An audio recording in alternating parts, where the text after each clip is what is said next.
Good morning. You are welcome in questions of chemistry. जैसा कि हम लोग पहले से सीबीएसई के मॉडल पेपर्स को सॉल्व कर रहे थे, आज तीसरा दिन है और पहले मॉडल पेपर्स के लगभग हम लोगों ने 16-17 क्वेश्चंस कर लिए थे। आगे क्वेश्चंस हम लोग आज सॉल्व करेंगे।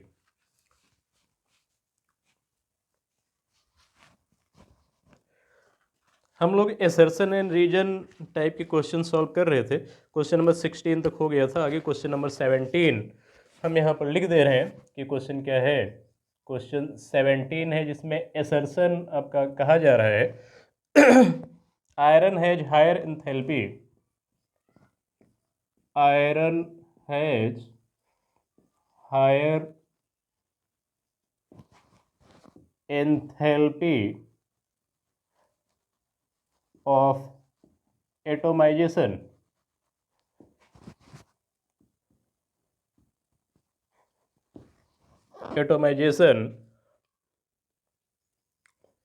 then copper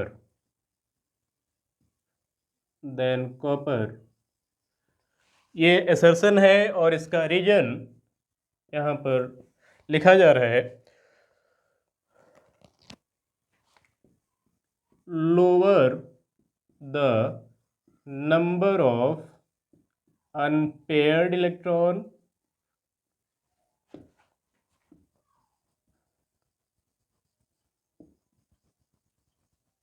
higher the enthalpy of atomization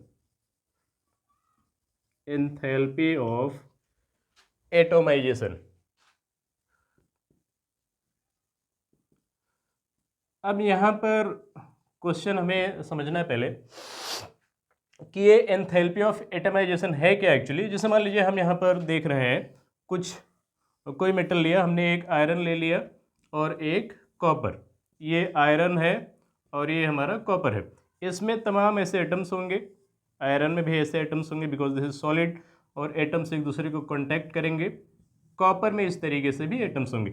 अब एटमाइजेशन का मतलब होता है कि हम सॉलिड से ब्रेक करके एटम को बाहर निकालें।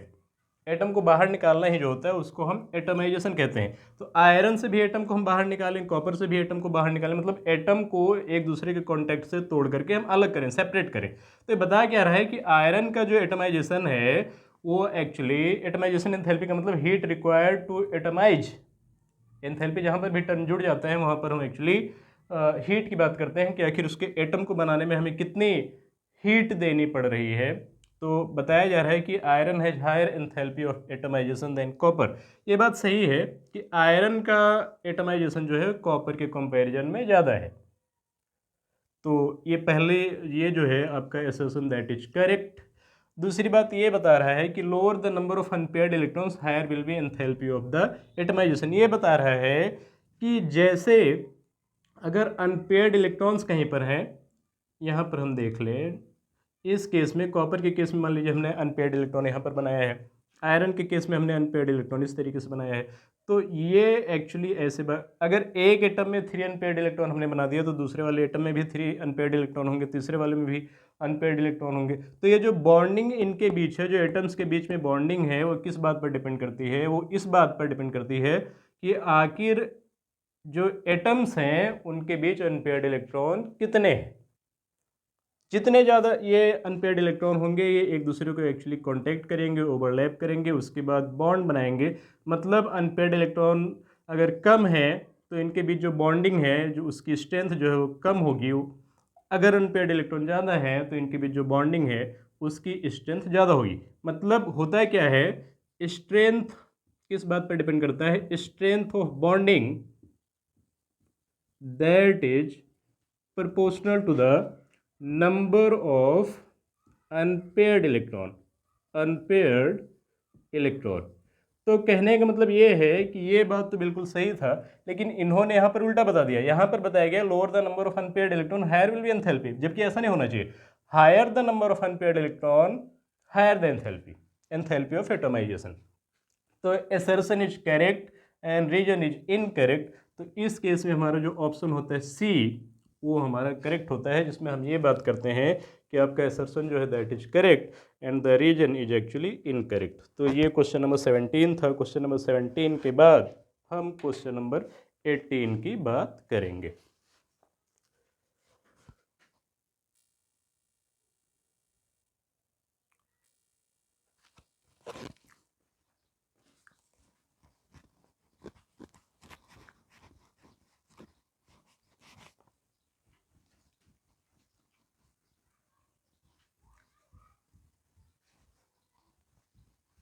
इसके बाद हम देखते हैं क्वेश्चन नंबर 18 वो क्या है। क्वेश्चन नंबर 18 है, जैसे इसमें असर्शन दिया हुआ है आपका N methyl acetamide, N methyl एसीटामाइड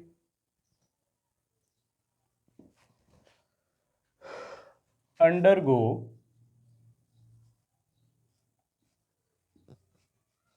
Hoffmann bromoamide bromoamide reaction, ये आपका है। और इसका रीजन क्या है, in Hofmann bromoamide, in Hofmann bromoamide reaction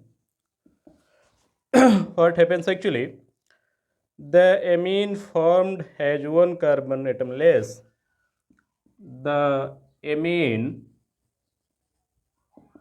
formed is one carbon less than the parent एसीटामाइड। देखिए अब ये क्या है, पहला अगर हम देखें असर्शन तो इसमें बता रहा है N methyl acetamide, N methyl एसीटामाइड, पहले हम एसीटामाइड लिख दे रहे हैं CH3CONH2। यहाँ पर ये है आपका एन जो है ये एसीटामाइड है, एसीटामाइड के केस में आपका एक मेथिल अटैच है, यहाँ पर हम मेथिल इस तरीके से अटैच कर रहे हैं, N methyl acetamide undergo Hofmann bromide reaction. तो इस तरह जो है ये बात तो बिल्कुल गलत होगी, आपका जो एन मेथिल एसीटामाइड है वो आपका हॉफमैन ब्रोमोएमाइड रिएक्शन नहीं देता है।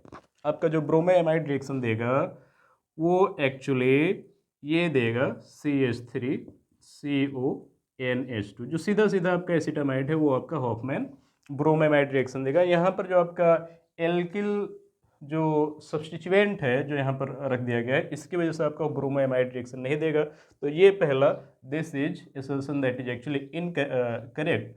आपका रीजन जो है in Hofmann bromoamide reaction the amine formed is one carbon less than the parent acetamide, ये बात बिल्कुल सही है। इसमें क्या बताया जा रहा है कि जो हॉफमैन ब्रोमोएमाइड रिएक्शन होता है उसमें आपका जो एमीन बनता है वो एसीटामाइड से एक कार्बन कम होता है एक्चुअली। जैसे यहाँ पर अगर हम बना करके दिखाएं, ये हमारा एसीटामाइड है CH3CONH2, इसका रिएक्शन हम कराते हैं ब्रोमीन प्लस KOH से। हॉफमैन ब्रोमोएमाइड रिएक्शन में यही चीज़ें एक्चुअली हम लेते हैं एज अ रिएजेंट। तो इसमें बनता क्या है आपका, जैसे यहाँ पर 1 2 दो कार्बन का आपका एसीटामाइड जो एमाइड है आपका वो एक कार्बन कम CH3NH2 इतने का आपका एमीन बनेगा, और बाकी आपका जो है वो क्या हो जाएंगे, कार्बन डाइऑक्साइड यहाँ पर बन जाएगा प्लस H2O बन जाएगा प्लस आपका KBr। तो ये बात तो बिल्कुल सही है कि जो आपका एमीन बनता है उसमें कितने कार्बन होते हैं, जितना पेरेंट जो आपका एमाइड है उससे एक कार्बन कम होता है। जैसे यहाँ पर आपके 2 कार्बन है, जबकि हमारा जो एमीन बन रहा है वो एक्चुअली एक ही कार्बन का एमीन बन रहा है। तो that is the correct point, मतलब ये कि assertion is incorrect and reason is correct. तो इस केस में हमारा जो ऑप्शन होता है that is actually option D, that is the correct option. तो ये हो गया। इसके बाद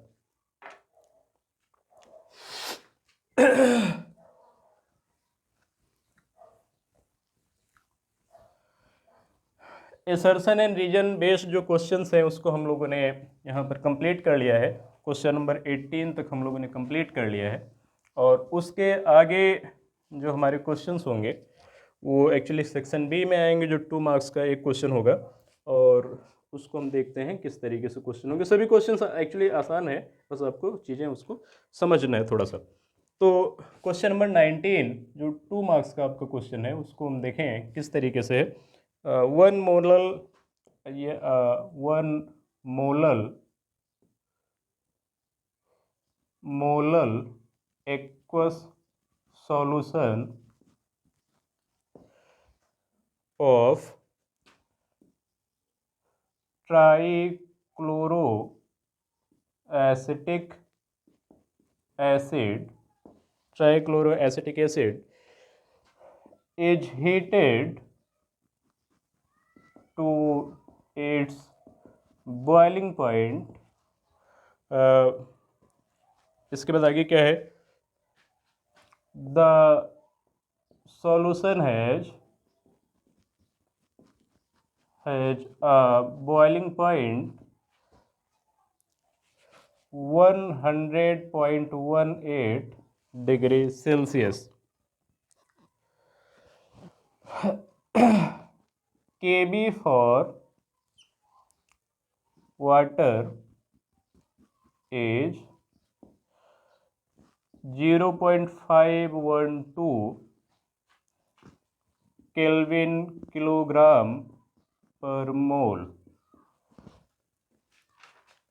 Calculate the want of factor. इस केस में आपको actually want Hoff factor calculate करना है। ये जो क्वेश्चन है चैप्टर आपको सॉल्यूशन है, सॉल्यूशन में जो आपका एलिवेशन इन बॉइलिंग पॉइंट है, एलिवेशन इन बॉइलिंग पॉइंट उससे रिलेटेड क्वेश्चन है। लेकिन एक चीज़ आपका सीधा सीधा सिंपली ये एलिवेशन इन बॉइलिंग पॉइंट नहीं है, इसमें थोड़ी चीज़ें बढ़ा दी गई हैं। इसमें वांट ऑफ फैक्टर का हमें यूज करना है जो चैप्टर के एंड में एक्चुअली है, जिसको हम लोग आई कहते हैं। अच्छा, एक बात और आप समझिए कि कहीं कहीं पर हमें want Hoff factor actually calculate करना पड़ता है अगर डिग्री ऑफ डिसोसिएशन दिया होता है। जैसे मान लीजिए ये हमारा एक एक्चुअली इस तरीके से सॉल्वेंट है, उस सॉल्वेंट में वाटर आपका सॉल्वेंट है, इसमें हमने HCl जो सॉल्यूट ऐड किया है, ये HCl यहाँ पर डिसोसिएट हो रहा है H+ और Cl- में। तो इस केस में क्योंकि HCl स्ट्रॉन्ग एसिड है और स्ट्रॉन्ग इलेक्ट्रोलाइट है तो ये कम्प्लीटली डिसोसिएट हो जाएगा। तो इस केस में I का जो वैल्यू होगा वो 2 होगा, क्योंकि यहाँ पर 2 पार्टिकल आपके बन रहे हैं। लेकिन कहीं कहीं पर कम्प्लीटली डिसोसिएट नहीं होता। जैसे हम ये ले लें CH3COOH, इसको जो हम डिजोल्व करेंगे तो इसको भी डिसोसिएट 2 में ही होना है। एक तो आपका CH3CO नेगेटिव ये हो जाएगा, दूसरा आपका H+। लेकिन ये वीक इलेक्ट्रोलाइट है, तो वीक इलेक्ट्रोलाइट आपका कम्प्लीटली मतलब 100% डिसोसिएट नहीं होता है। तो अगर ये 100% डिसोसिएट नहीं हो रहा है तो हम ये नहीं मानेंगे। जैसे मान लीजिए हमने 200 एटम्स इसके मॉलिक्यूल्स इसके लिए है, तो इसका मतलब दो बन रहे हैं, तो 200 से टोटल 400 बनना चाहिए। लेकिन 400 आपका बनेगा नहीं। क्यों नहीं बनेगा? क्योंकि ये कम्प्लीटली आपका डिसोसिएट नहीं हो रहा है। ओके, कम्प्लीटली डिसोसिएट नहीं हो रहा है। तो ऐसे केसेस में आपका जो आई है वो फाइंड आउट करना है। अगर कहीं पर हमें ये पता चल रहा है कि वहाँ पर एसोसिएशन हो रहा है या डिसोसिएशन हो रहा है, और डिग्री ऑफ एक्चुअली एसोसिएशन और dissociation that is not completely 100%, तो उस केस में अगर हमें कहीं पर कैलकुलेट करना है तो ये फॉर्मूला हमारे लिए यूजफुल हो जाता है I-1/n-1। This is in the case of dissociation, जहाँ पर हमें ये डिग्री ऑफ डिसोसिएशन ये है, ये वांट ऑफ फैक्टर, ये नंबर है कि आखिर जो आपका इलेक्ट्रोलाइट हो कितने पार्टिकल में डिसोसिएट हो रहे हैं। अगर कहीं पर एसोसिएट हो रहा है तो उस केस में हम एक्चुअली x कैलकुलेट कर लेंगे। In this particular case we have to actually place I-1, और n के जगह पर हम 1/n रखेंगे -1। ये कब हम अप्लाई करते हैं? In the case of association. अगर आपका जो सॉल्यूट डिजॉल्व किया जा रहा है वो एसोसिएट हो जा रहा है सॉल्वेंट में जाकर के, तो ये हम एक्चुअली वहाँ पर अप्लाई करेंगे। अब ये क्या है, ये आपको देखना है कि जो आपने सॉल्यूट ऐड किया है वो जा करके वहाँ पर डाइमर बना रहा है कि ट्राइमर बना रहा है। जैसे मान लीजिए x और x हमने डिजोल्व किया जा करके x2 बना लिया, तो इसका मतलब इस केस में डाइमर बना रहा है, तो n की वैल्यू आप 2 रखेंगे। अगर हमने जो वहाँ पर डिजोल्व किया था वो जा करके 3 मिल जा रहे हैं, ये आपका ट्राइमर बना रहा है, तो उस केस में आप n की वैल्यू 3 रखेंगे। मतलब कितने कितने मॉलिक्यूल्स आपके जुड़ जा रहे हैं। चलिए ठीक है, इस केस में हम देखते हैं कि यहाँ पर क्या है। अब देखिए एक चीज़ और, वाटर जो है यहाँ पर ऐसे, ये वाटर है, वाटर का जो इस तरीके से वाटर का जो बॉइलिंग पॉइंट होता है दैट इज 100 डिग्री सेल्सियस। अब इसमें मिला क्या दिया गया है, इसमें CCl3 COOH trichloro acetic acid as a solute यहाँ पर मिला दिया गया है। ये आपका सॉल्यूट है, इसकी वजह से इसका boiling point, new boiling point कितना हो जा रहा है, दैट इज 100.18 डिग्री सेल्सियस हो जा रहा है। इसका मतलब बॉइलिंग पॉइंट थोड़ा सा एलिवेट कर जा रहा है, बॉइलिंग पॉइंट थोड़ा सा बढ़ जा रहा है। तो कितना बढ़ रहा है, डेल्टा टी बी आपका रहा है 0.18 degree Celsius, that is actually delta T B. अब हमें फॉर्मूले से पता है कि elevation in boiling point delta T B is equal to the K B into M, ये होता है। हमें के वी की वैल्यू ही पता है, लेकिन अगर वांट ऑफ फैक्टर मतलब एसोसिएशन या डिसोसिएशन हो रहा है तो हमें वहाँ पर वांट ऑफ फैक्टर से इसको मल्टीप्लाई करना पड़ता है। अब डेल्टा टी बी आपका है that is 0.18, want Hoff factor आई हमें फाइंड आउट करना है। के बी के जगह पर दिया गया है in the case of water जो मोलर एलिवेशन कांस्टेंट है आपका दैट इज 0.512 ये है, और मोलैलिटी इस सॉल्यूशन की है 1। तो आई अगर आप कैलकुलेट कर रहे हैं तो 0.18 ये आ जाएगा, और उसके बाद 0.512 ये आ जाएगा, नीचे 1 है, इसका कोई ज़्यादा मतलब रहेगा नहीं।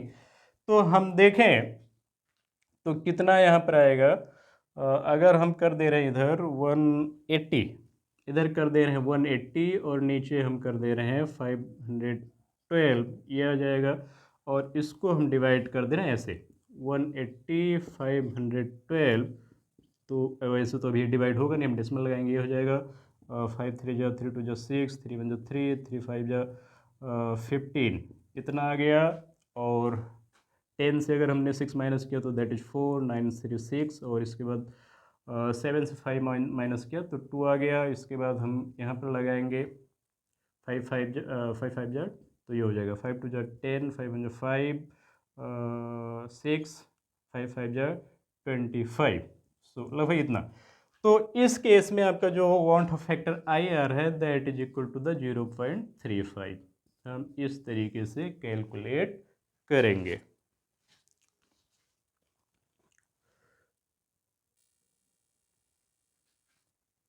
और क्वेश्चन नंबर 20, इसमें दो क्वेश्चन है। पहला जो है that is there are two forms of glucose. Actually glucose आपके दो फॉर्म में एग्जिस्ट करते हैं, तो आपको इसको एक्सप्लेन करना है कि दो फॉर्म में एक्चुअली कैसे ग्लूकोज एक्चुअली एग्जिस्ट करता है। ग्लूकोज के केस में हमें पता है कि ये कैसा होता है। जब हम उसका फॉर्मूला लिखते हैं C6H12